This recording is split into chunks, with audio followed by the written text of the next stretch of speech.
Hare Krishna, dear devotees, and Pranam, Shri Prabhupada, Hari Bol to Vishwanath Prabhu and Arti Mataji for taking the process of chanting Hari Bol this morning. Thank you everybody for joining for our morning japa and sangha, reading Prabhupada books. Let's start with Mangalacharan. Om Jnanatimirandasya Jnananjana Shalakaya Chakshurunmilitam Yena Tasmai Shri Guruve Namaha. Nama Om Vishnupadaya Krishna Prishtaya Bhutale Srimate Bhaktivedanta Swamiti Namine Namaste Saraswate Deve Gauravani Pacharine Nirvishesha Shunyavadi Pashat Deshitarine Jai Shri Krishna Chaitanya Prabhu Nityananda Shri Advaita Gadadhar Shivasadi Gaur Bhaktivinoda Hare Krishna Krishna Krishna Hare Hare Hare Ram Ram Ram Hare Hare. Hare Krishna. Anybody would like to sing our prayer for this week? Amaresh Prabhu, welcome. Good to see you joining this week. Hare Krishna, Prabhu. Hare Krishna. Would you like to try singing this prayer? Okay, how? I can help you first one. Okay. Yeah.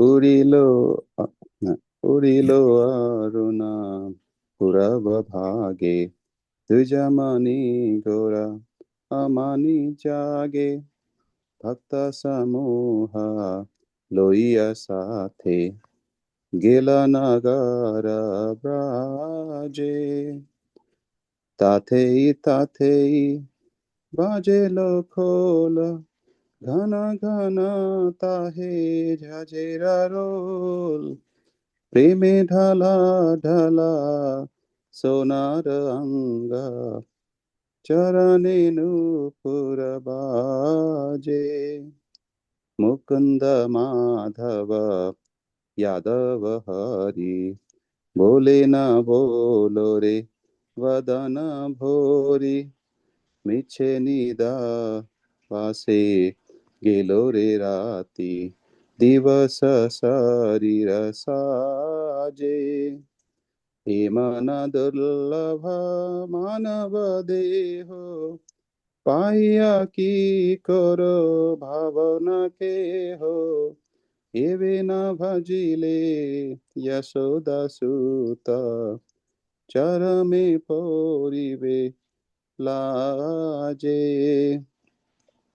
उड़ित तपना होइले आस्था दिन गेलो बोली होइबे व्यस्त तबे केनो एबे अलस होए ना भज हृदय राजे जीवन नित्य जानह सार ताहे नाना विध विपद भार नामाश्रया करी जतने तुमी थाकह आपन काजे जीवेरा कल्याण साधना काम जगत आसिए मधुर नाम अविद्यतिमिरा तपन रूपे हृदय गगने विराजे कृष्ण नाम सुधा कोरिया पान चुराओ भक्ति विनोद प्राण नाम बिना किछु नाही को आरो चौड़ा भुवन माजे उड़िलो अरुणा पुरब भागे द्विजमणि गोरा अमनि जागे भक्त समूह लोइया साथे गेला नगर ब्राजे गेला नगर ब्राजे गेला नगर ब्राजे हरे Krishna Hare Krishna. So beautiful. Thank you, Amaresh Prabhu. Hare Full recitation. Shri भक्ति विनोद ठाकुर की जय, अरुण कीर्तन की जय, श्री प्रभुपाद की जय. Okay, anybody else would like to read the translation? Yes, Prabhuji, I can read. Yes, Sangeeta Mataji.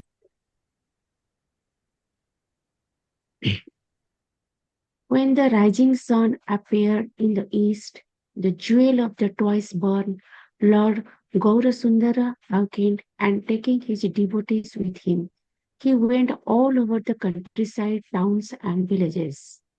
The Mrudanga's call resounded Tathai Tathai, and the Jhanjhar, large metal karatals that looked like small cymbals. In that kirtan played in time, Lord Gauranga's golden form slightly trembled in ecstatic love of Godhead, and his footwheels jingled. All the devotees chanted the names Mukunda, Madhava, Yadava, and Hari, their mouths being filled with the vibration. They would announce to the still sleeping people, "You spend your nights uselessly sleeping and your days decorating your bodies. You have achieved such a rare human body, but you don't care for the gift. You remain not serving the darling of Yashoda and slowly fall through your last moments of the day. With every rising and setting of the sun, a day passes and is lost. Then why do you remain idle and not serve the Lord of the heart? This temporary life is full of various miseries. Take shelters of the holy name as your only business. To penetrate the darkness of the ignorance and bless everyone's heart, the holy name has risen like the shining sun. Drink the pure nectar of the holy name of Krishna. There is nothing but the name to be heard in the 14 worlds. It has filled the soul of Sri Bhakti Vinod Thakur. Hari Bol. Thank you, Sangeeta Hari Mataji. Hari Krishna. Anything that you liked out of this prayer?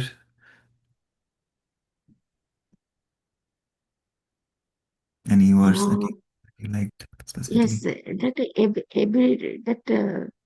every time that Mukunda, Madhava, Yadava, Hari, that we Mm. should take the name, we should chanting that with by taking the name of this that the disciples or the God, so that we can uh, we can lightening our life. Otherwise, our life is totally full of difficulties and full of sorrowness. But that only the chanting the name we can rescue from all the situations. So if we sleep at the night and think that we are happy, and then when the day comes, we are that engage ourselves in like materialistic world. So that human life is the gift of the God, and if that we are not perfectly utilized by chanting the name of the gods or that the service to the people, then I think our life is useless. As Mm-mm. Hari thank Bol. you, Prabhu. Thank Sorry, you. Prabhuji. No, no, very nice. You Very got nice. the essence, right? That is the whole point. We need to get to the essence, and yeah, the essence is the holy name, like you said. Yeah, when you do sadhana and then seva also, like you said, yeah, we should serve and we should serve the devotees of the Lord. When we come to the center, we can take up any services, whatever you're good at. If you're good at cooking, you can help with prasadam seva. A lot of devotees help with cleaning, cooking, organizing programs, festivals.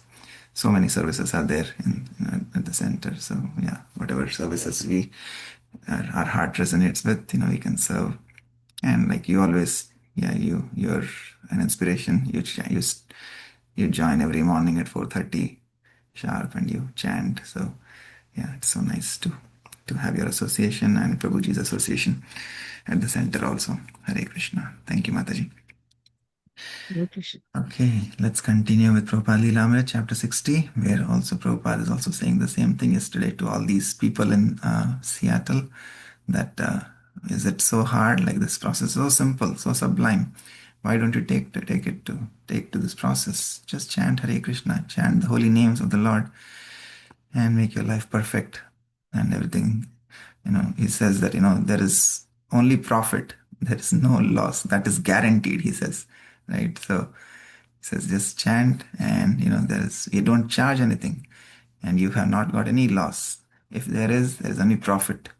So still, people, like we said, it's really their fortune, our good fortune, that we have come into this movement and we have been associated with the pure devotee of the Lord, like Srila Prabhupada. Otherwise, this world is the world of cheaters and the cheated, like we were reading yesterday. Prabhupada also was saying yesterday when we were reading in the morning and in the evening reading also, when we were reading Life from Life, Life Comes from Life, Prabhupada was saying the same thing, like, this is the world of cheaters and cheated. There's so many bogus people claiming themselves to be, gurus or incarnation of God and whatnot, and they're cheating people and innocent people. And those people also, they have material desires, right? They want either quick, instant name, fame, recognition, money, all this. So when you have such desires, then you will be led to such cheaters, and you will become cheated.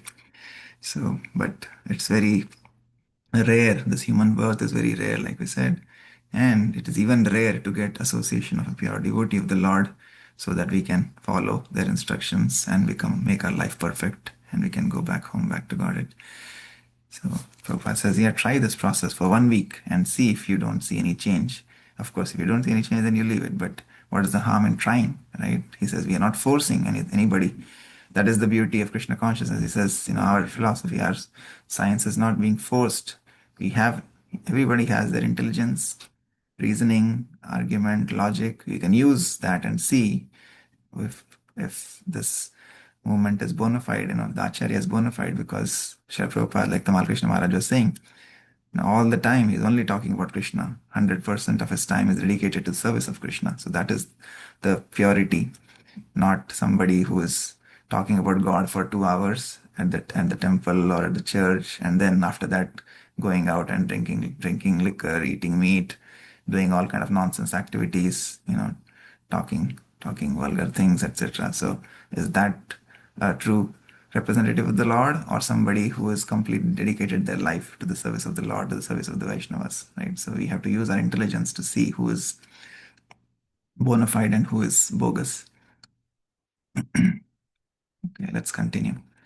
So here, during his stay in Seattle, a few people came to join his disciples, living with them and aspiring to become devotees. After several weeks, Prabhupada held an initiation for students who had already been with ISKCON for about 6 months. Prabhupada held the traditional initiation ceremony with mantras and fire yagya in the temple room. He had just completed the last mantras, had turned to the devotees and said, "Now chant Hare Krishna," when a guest, a woman who had some local fame as a Hatha Yoga instructor, interrupted the proceedings. "Excuse me," she began. "I have to speak to you." "Please wait," said Prabhupada. "Why are you sitting on a raised seat?" she exclaimed. "You are sitting up there, and all these people are sitting here, and you are like on a throne."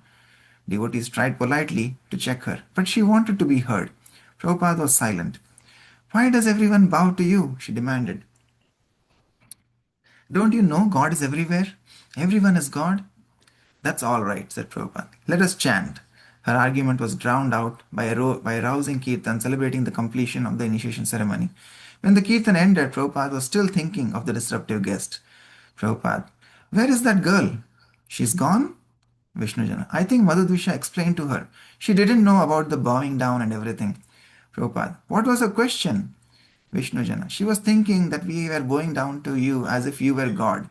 She resents this because in the Christian religion it says, 'Bow down to no man.'" "What did you explain?" Prabhupada laughed.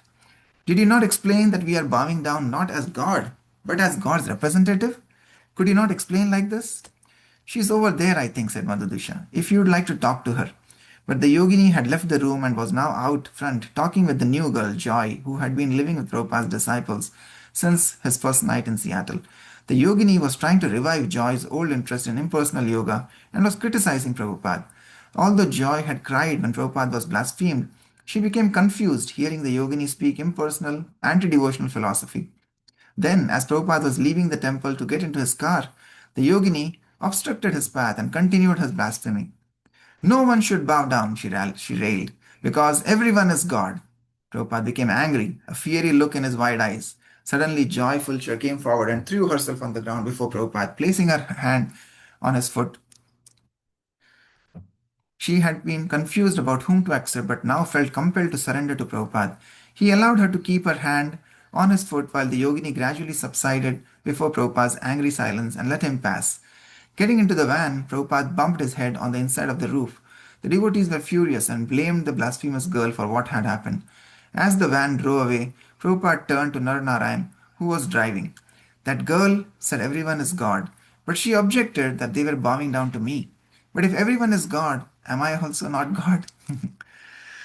The devotees in Seattle were trying to save Joy, who had become confused by the visit of the yogini. The next day, they arranged that she should go see Prabhupada on the plea that she was an artist and could perhaps do some devotional paintings.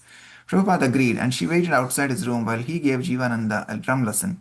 Finally, she entered Prabhupada's room. Janava Dasi, Joy Fulcher. Prabhupada asked, "What kind of girl is it who sees every man as God?" He was referring to the troublesome girl who had blasphemed at the initiation. I didn't understand him, so he repeated the question, then a third time, and added, "She's a prostitute, isn't she?" Fortunately, Govindadasi walked in at that moment and was able to tell me later what his question had been. At that time, all I knew was that I had accepted his divine grace as spiritual master, and that the answer to his question, no matter what it was yes. So I answered, "Yes, Srila Prabhupada," and he was pleased. Then he warned, "Don't associate with non devotees." I wanted him to know that I accepted him without doubt as my spiritual master. Very sentimentally, I said, "Srila Prabhupada, I have always had trouble with my material father and mother, but now I can understand that you are my real father." His Divine Grace mercifully matched my tone and gently said, "Everyone has a material father and mother, but you have a spiritual father. You are very fortunate." I was crazy and had trouble seeing him because he appeared very effulgent, so I was wiping my eyes with my hands. Also, I couldn't understand his accent, so I kept wiping my ears with my hands. His divine grace took compassion on my struggle to be Krishna conscious. He then penetrated my impersonalism with a beautiful description of Lord Krishna's form. As I sat facing him, he was looking past me over my shoulder. His divine grace said, "Just see how beautifully Lord Krishna's hair is resting on his shoulders. Just see how his eyes are beautiful, like two lotus petals. Just see how nicely Lord Krishna has wrapped his shawl about his thighs. Just see how nicely he has put on his dhoti." He also mentioned the Lord's lotus feet. I don't know whether he was looking at a deity or a picture of Krishna, or whether Lord Krishna was standing there as he looked up and down, describing his form. All I knew was that if I turned around, I would see a painting or brass or air. So I decided just to look at his divine grace and hear him describe Lord Krishna as he saw him. After I left the room, Govindadasi asked what his divine grace had said about painting. She couldn't believe it when I told her we didn't discuss painting for the whole hour. Knowing that the spiritual master knows everything, I had waited for him to bring up the subject and give me that service. She brought me back and explained to him the purpose for which I had come. He asked my artistic background and was unimpressed when I rattled it off because I was proud. Then he ordered me to paint the Panchatattva. Not only new recruits, but older devotees were being drawn closer to Prabhupada by the mercy of Krishna. In the Sanskrit scriptures, the word Upaniti means coming closer to the spiritual master for the purpose of receiving more confidential instructions in Krishna consciousness. Prabhupada also took the opportunity of any meeting with his disciples to try to bring them closer to the Lord, Naranarayan. One of the most deeply impressive things that happened to me was the very first time I sat alone with Srila Prabhupada.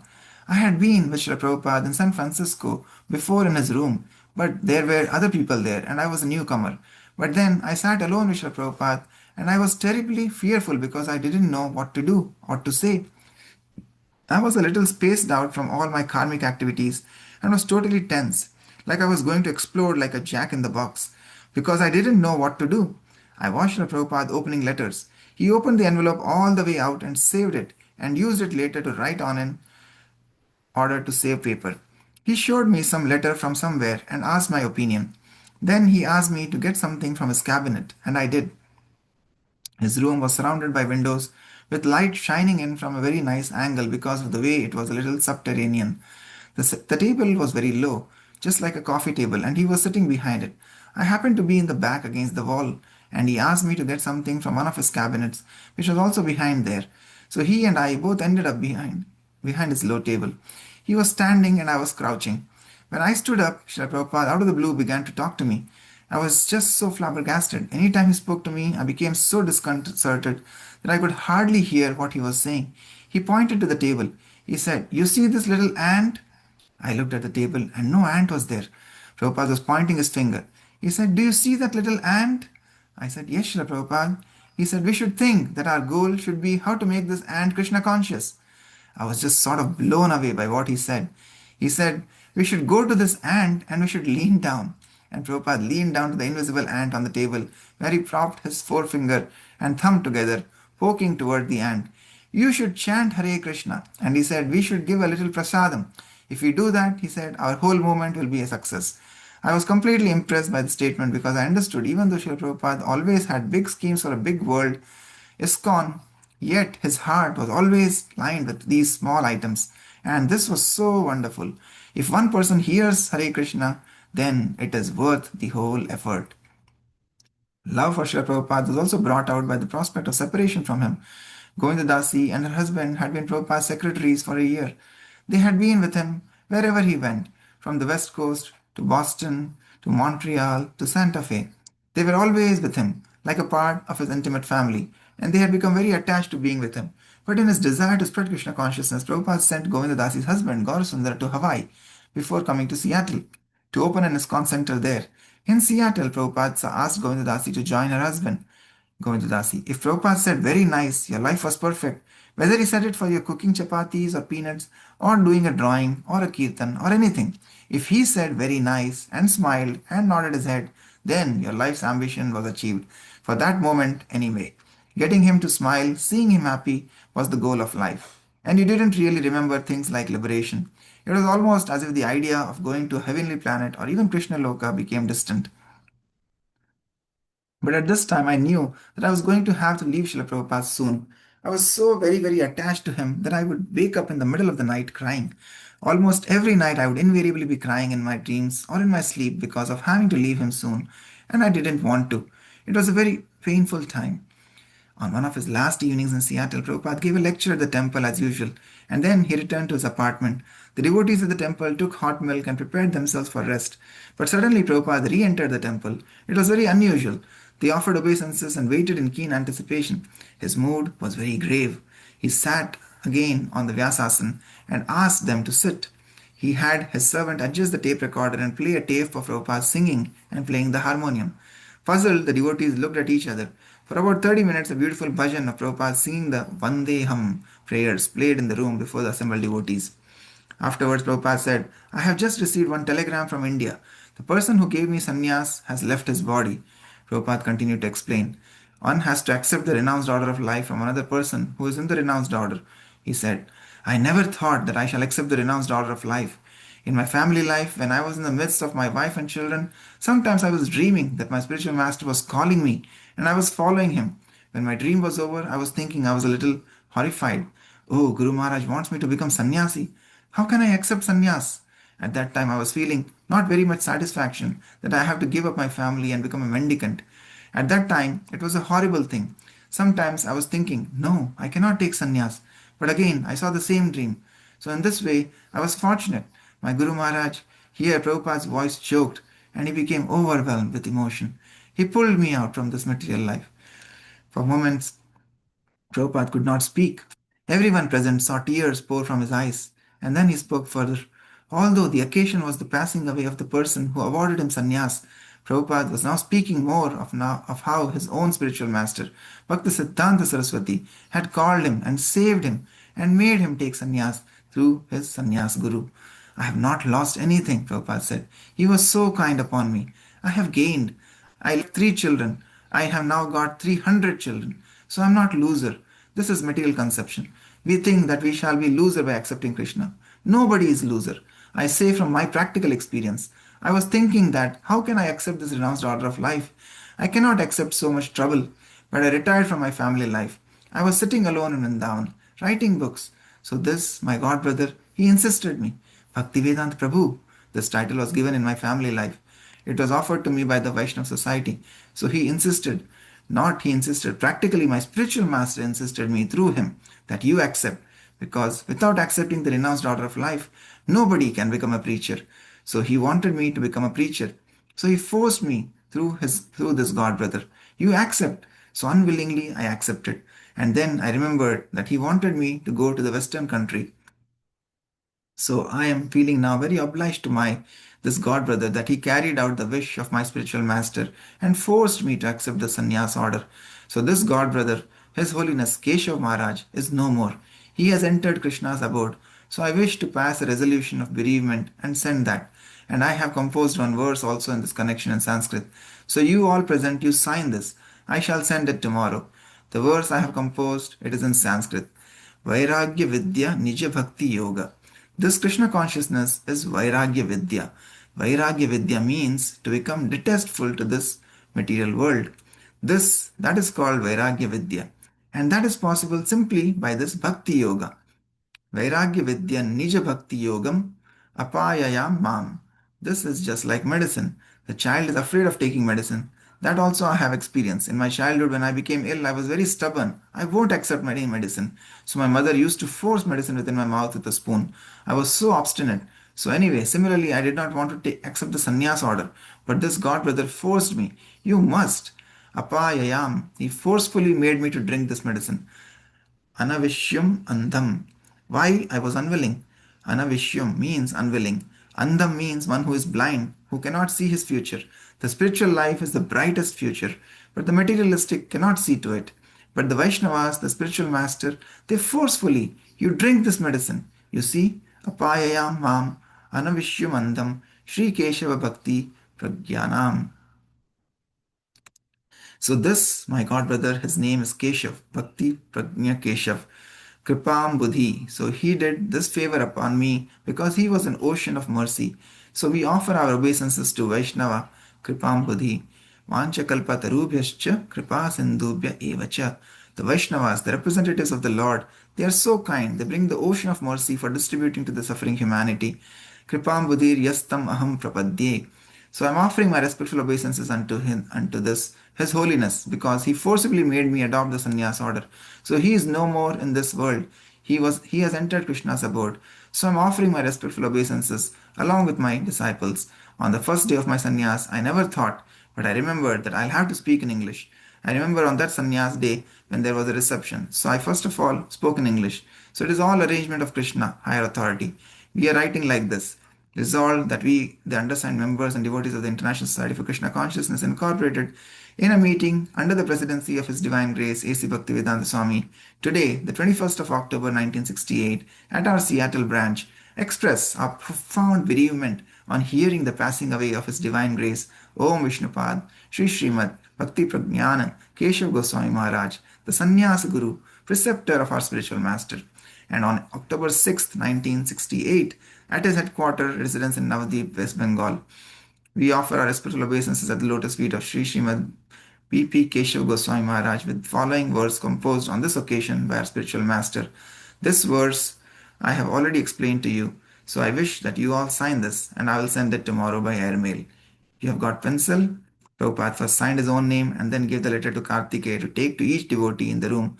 One by one, they placed the paper on the floor and signed it. The devotee carrying the paper was about to pass by several guests, but Prabhupada said, No, everyone here is present, and so they are all a witness. The last one to sign was Prabhupada's servant Kartikeya. Kartikeya put the paper on the floor and slowly signed his name, while Srila Prabhupada leaned forward on the Vyasasan, watching very intently. Hare Krishna. Okay, let's pause here.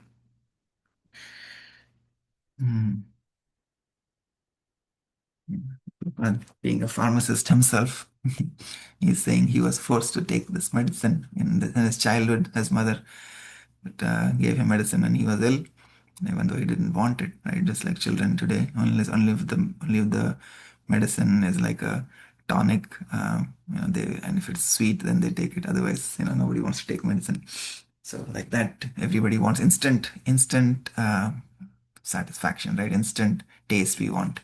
So even in this world, we see, so many people, they want everything instantly. Oh, I want to see God right now, right in front of me, right? But you see how the mood of that girl, Joy, was.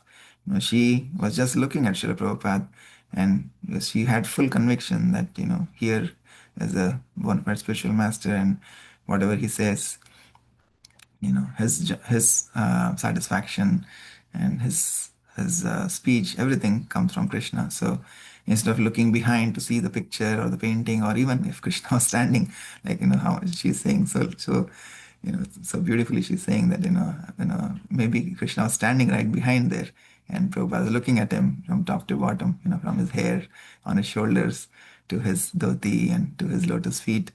But she didn't turn back. She was just looking at Srila Prabhupada. So how much of attraction and absorption she had in Srila Prabhupada, right? So again, a sincere student, sincere disciple, just follows the guru because he or she has full conviction that the guru will take them to the Lord, to Sri Krishna. We don't have to run after Krishna. We just catch tightly to the instructions, to the stick, to the dhoti of Srila Prabhupada, and then we are guaranteed that he will take us back to Krishna. And that he's saying again and again that you just chant Hare Krishna, you distribute prasadam, have Krishna prasadam, and your life will be perfect, right? So he's saying that again and again, multiple times you have read in Prabhupada Lilamrit. So it's not at all difficult. It's very, very easy. But yeah, unfortunately, everybody, like I say, in this world, everybody's looking for instant satisfaction. So, which is not possible. We have to endeavor, we have to labor hard, we have to follow the Acharya's instructions, and then we'll be able to make progress. And with practice, we'll be able to make progress, and we will come to the level of permanence where we'll be able to go back home, back to Godhead. But yeah, so nicely Prabhupada is again teaching the mood of humility, teaching the mood of Vaishnava Sadachar, and paying his obeisances and gratitude to his sannyas guru, Bhakti Pragyana Keshav Swami Maharaj, who gave him the sannyas order of life. And again, he's teaching by his example of, like he went home from the temple, but just when he heard the news, he came back to the temple, and he chanted the Vaishnava Pranam prayers, glorified his sannyas guru, glorified his Guru Maharaj, right? So many things that we can learn from Prabhupada's achar, his example of how he led his life and how he taught his disciples each and everything, small thing of Vaishnava etiquette, how to be grateful, how to be how to be humble. And he engaged all of them in the service also, so that was so nice. Otherwise, he could have just written that letter while in his apartment, but he came back to the temple and he coached them, and he got everybody to sign that letter. That was so amazing. Yeah, so that's why yesterday when we were reading, Tamal Krishna Maharaj was saying that when Prabhupada used to get up from the Vyasas and he would hold on to his feet and he would just not let his feet go, right? He was just like completely surrendered. He didn't want to leave him. Same thing we see even today, Gaur Sundara and Govinda Dasi. They have been serving Prabhupada everywhere in all the cities that he went to. So how hard it would have been for them to leave Prabhupada and go. But again, just because that was the order of the spiritual master, that you go to Hawaii and you start a center there, because ultimately everything rests on how we are pleasing your guru, right? Doesn't mean that you have to stick to them physically, to their lotus feet. No, if you follow their orders, then you are already surrendered, you're already at their lotus feet, and that gives them more joy and happiness. So yeah, when we follow our guru, we follow Srila Prabhupada, by incorporating these learnings in our lives, and doing the sadhana, doing the seva, doing the swadhyay, Vaishnava Sadachar, all of these things, then we please Srila Prabhupada. And when Srila Prabhupada is pleased, when you see that beautiful smile on his face, and just when you close your eyes, you can see Prabhupada smiling at us. And that is the perfection of life. Because like in school days, I remember, when growing up as a kid, I was a good student, very good student. I was a topper in the class. So always, I'll finish my homework, I'll do everything perfectly, and my notes will be very nice and everything. And whenever I will go to school. Somewhere in my heart, my mood was always, how can I please my teachers, right? My class teacher or my subject teachers, and every time, I would make sure that everything's perfect. So I'm sure many of us in our school days remember doing that, right? So nobody wanted any punishment or anything. Um, so, so yeah, you can correlate very easily. Like, in school days also, we wanted to please our teachers. So those are, of course, material teachers. But here, when you have our spiritual teacher, spiritual master, and you can please them, then by following, and they say again, you don't have to please them by giving them big money, big gifts or anything. Just by following the instructions of a pure devotee, that pleases them the most, because then they know that we are perfecting our lives. So that way, if you please our Guru Varga, please your Prabhupada, then Krishna is pleased also automatically. Like we saw that story of Ambrish Maharaj, right? So by Durvasa Muni. So Durvasa Muni was against Ambrish Maharaj, and Krishna was completely, you know, against Durvasa Muni. But he told him to go and seek forgiveness from Ambrish Maharaj. And then Krishna was pleased, and Sudarshan was pleased, and Sudarshan left him. So yeah. Hare Krishna. Okay, any other thoughts, comments? Hare Krishna, Prabhuji. Yes, Mataji. Hare Krishna. Prabhuji, I liked that incident where Prabhupada picked the ant and put it on the table and say that, let's chant Hare Krishna. He's so Mm. merciful. And then devotee says, shall we feed the prasadam? I remember when I was child, we used to feed sugar to ants just out of curiosity, that where it takes.